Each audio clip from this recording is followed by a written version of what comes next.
Hello everybody and welcome into day 2 of Jaws week. Just when you thought it was safe to go back out in the water, Universal will try to follow up the original summer blockbuster with the highly anticipated Jaws 2. But does this sequel deliver a worthy follow-up to the original, or does it kind of suck? Well, let's find out today as we take a look at Jaws 2.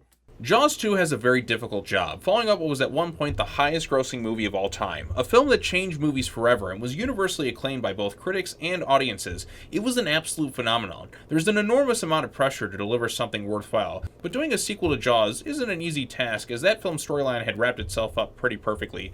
But money talks and soon work began on making Jaws 2 a reality. A lot of different ideas were tossed around and numerous drafts were written, but soon a director was chosen in John D. Hancock. Originally, Jaws 2 was meant to be a much darker film than the first film, with a more depressing tone, but despite filming having already begun, with a finished script and some actors already cast, Hancock ended up getting fired from the movie. There's a lot of back and forth about what happened, ranging from studio politics, creative differences. It was kind of a mess all around. It's a shame that Hancock ended up being let go because based on some of the stuff I've heard about his original take on the film, we could have had a sequel that could have potentially even rivaled the first film, maybe even found a way to surpass it. After Hancock was let go, the movie risked being shut down. That is until a new director named Jeannot Szwarc was brought in to replace Hancock. He decided to focus on filming some of the action sequences, while Carl Gottlieb was brought back in to rework the script during production. Eventually, they managed to wrap up the filming, and after much hype and anticipation, Jaws 2 was finally released in the summer of 1978. While not as well received as its predecessor, it did end up making a ton of money, becoming the highest-grossing movie sequel of all time upon its release. Despite its messy production, much like the first film, it's a miracle that Jaws 2 works as well as it does. While I don't consider it a great movie, I actually think it is a pretty good sequel and actually kind of underrated. So as the movie begins, we are once again blessed with the return of John Williams doing the score. Much like in the first film, his score for Jaws 2 is absolutely incredible. I would say that it's on the same level as the first film. It builds on what came before it while also adding its own unique flavor to certain sequences. As the credits continue to roll, we see two scuba divers exploring the wreck of the Orca, but their enjoyment doesn't last long as some familiar music starts to play.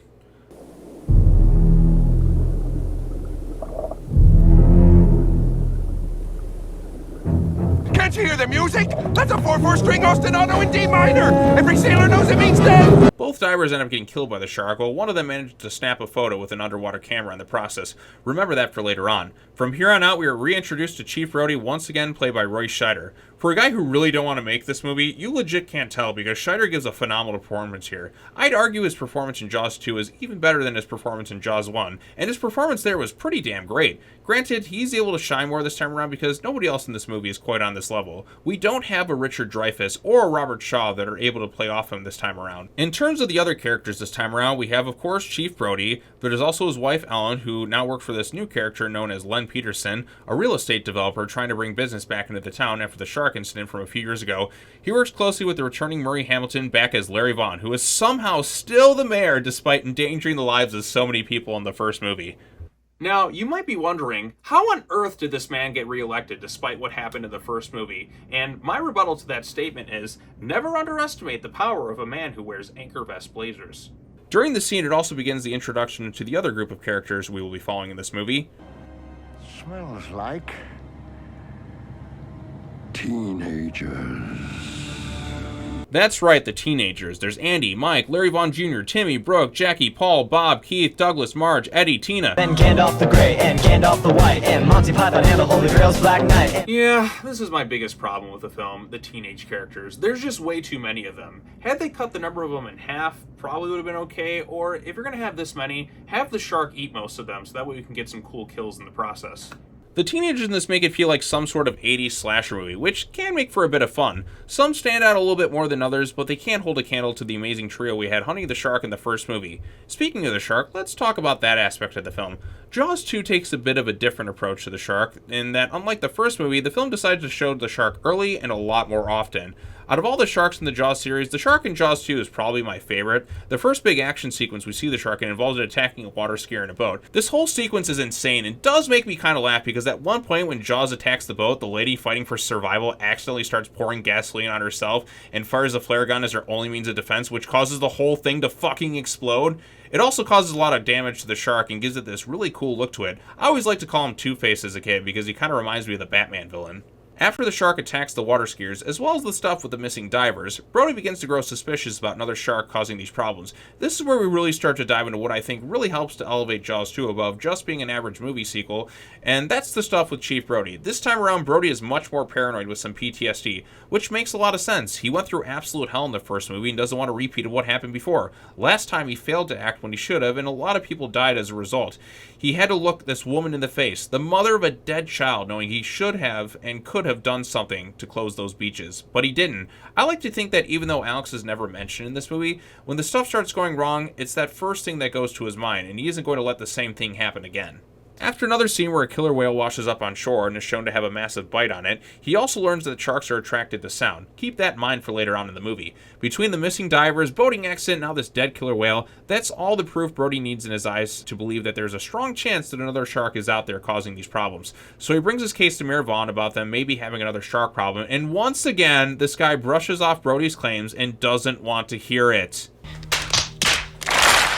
Did this guy not learn anything from the first movie? Now granted, from Vaughn's point of view, there isn't as much definitive proof of a shark like there was last time, but after everything Brody did for this town, why wouldn't you want to take him seriously, or at least look into it further? So with Vaughn not taking Brody seriously enough, since there isn't definitive proof of a shark being out there, Brody is forced to go into this thing alone, and probably the most heartbreaking scene in the entire movie. Brody's paranoia reaches its peak, and he sees what he thinks is a shark on the beach and yells for everyone to get out of the water, before he unloads his entire gun and causes a panic. While Brody's intentions are noble, he made a big mistake, as this wasn't really the shark he was firing at. Not only did he scare everyone on the beach, but he also embarrassed himself in the process. This was always a tough scene for me to watch as a little kid. I always felt so terrible for Brody here. This is our hero from the last movie, and to see him falling apart like this is pretty sad. He also doesn't have someone like Cooper to fall back on this time around to help him out. As everyone starts to walk away, there's a nice little moment where Sean goes to help him pick up his bullet casings on the beach and provides him with a bit of comfort. It feels like a bit of a callback to the first movie, where Sean was there to provide comfort to him at the dinner table after he had reached his lowest point.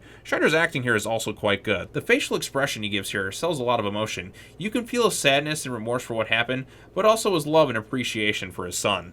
While his acting in the scene is quite good, his best moment is yet to come. After the scene on the beach, Brody receives word that the photos from the camera of the missing divers were developed, so he goes to take a look, and one of the pictures shows the eye and partial outline of the shark's mouth. So Brody decides to take the photos to the city council. This is actually my favorite scene in the entire movie. It's when Scheider's acting is at its peak. Brody confronts Mayor Vaughn as well as the rest of the city council, including Len Peterson, to show them the photo. But none of them see the shark like Brody does. They all refuse to believe him, and that's when things start to get pretty heated. But I'm telling you, and I'm telling everybody at this table, that that's a shark. And I know what a shark looks like because I've seen one up close. And you better do something about this one, because I don't intend to go through that hell again. Fan-fucking-tastic. Scheider is so damn good in this scene. He really does do a great job at elevating this movie whenever he's on screen. Unfortunately for Brody, his outburst here and at the beach from earlier ultimately leads to him getting fired. I do want to point out that there is one deleted scene that I feel they should have kept in the movie. It's where the city council puts it to a vote to fire Chief Brody. All of them say yes except for Larry Vaughn, who is the one guy opposed. Why on earth would you cut that? It's the best character moment from the mayor in both movies, and it's relegated to a deleted scene. Alright, so Brody gets fired and Hendricks becomes the new chief. From here on out, the rest of the movie is when we get to see the shark attacking. It starts by going after some divers, with the one jump scare that used to get me as a kid, before the shark turns its attention to the various teenage characters, including the Brody boys. There's some pretty cool moments sprinkled in throughout, such as when the shark kills Eddie. There's an awesome scene of Jaws taking down a helicopter, this one cool shot of Mike almost getting eaten. But the most haunting death in this whole movie happens to this girl named Marge. After she jumps in the water to save Sean Brody's life, she is unable to get back up on the boat, as Sean has to watch helplessly as the woman who rescued him is devoured right in front of him. Even though this character had like no screen time, it's still a very effective death scene. The thought of any kid having to witness this is just a horrifying concept. So with Sean and the teenagers clinging on for survival, Brody takes a boat to go out and rescue them. Unlike when he was on the Orca, he isn't really equipped to hunt the shark this time around. Instead, he's more so focused on just rescuing the group. But that shark isn't having any of that as it continues the attack. The finale of the movie takes place at something called Cable Junction. A small island uses the power station for Amity Island. While attempting to pull the survivors to shore, Brody manages to accidentally hook some underwater cables. Utilizing what he learned earlier about how sharks are attracted to sound, Brody uses himself as bait to lure the shark into attacking, and we get this awesome scene.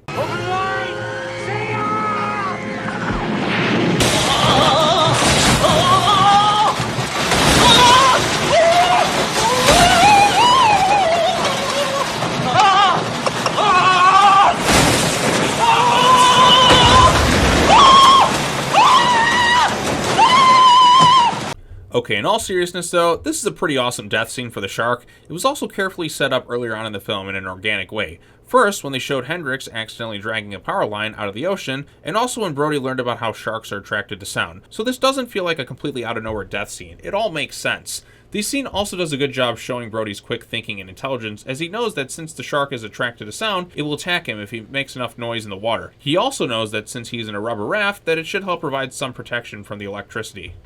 Also, one thing I didn't realize until now is that both of Brody's final lines before killing the shark in each movie, "Smile, you son of a bitch," and "Open wide, say ah," have to do with, like, jaws, as in your teeth and mouth and stuff. Can't believe it took me this long to realize that. So with the shark defeated, the movie ends with Brody hugging his son as they head over to Cable Junction to await further rescue. So that was Jaws 2, and while it's not quite on the same level as the first movie, I do find it to be a good and pretty underrated sequel. Jaws 2 is easily the best of the Jaws sequels. There's actually a lot of good aspects to it. The film features a really strong performance from Roy Scheider as Chief Brody. For a guy who really didn't want to make this movie, he still gives it his all, and I gotta give him credit for that. He could have very easily phoned it in, but he doesn't. This movie's at its best when it focuses on him. There's also the really incredible score by John Williams, like in the first movie.